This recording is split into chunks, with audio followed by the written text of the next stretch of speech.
O you what's up guys, welcome to total ভাই। তো আজকের ভিডিওতে আমরা নতুন একটি এক্সপেরিমেন্ট করব। দেখতে পাচ্ছেন আমার হাতে একটি হেলিকপ্টারের সাথে আমরা একটি স্পিড বোর্ডের নিচের অংশ জুড়ে নিয়েছি, অর্থাৎ কর্কশিট দিয়ে এটাকে স্পিড বোর্ড তৈরি করেছি, হেলিকপ্টার স্পিড বোর্ড।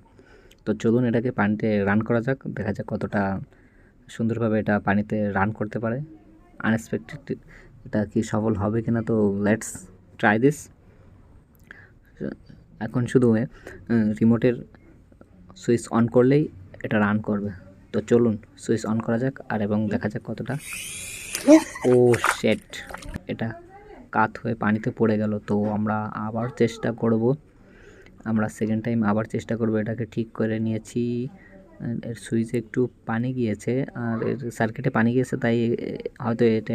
তো আশা করছি ভিডিওটি আপনাদের ভালো লেগেছে। ভিডিওটি ভালো লাগলে একটি লাইক করে দিন, কমেন্ট করে আপনার মতামত জানাতে ভুলবেন না। তো দেখা হচ্ছে নতুন কোনো ভিডিওতে, নতুন কোনো এক্সপেরিমেন্ট নিয়ে। ততক্ষণ পর্যন্ত ভালো থাকুন, বাই।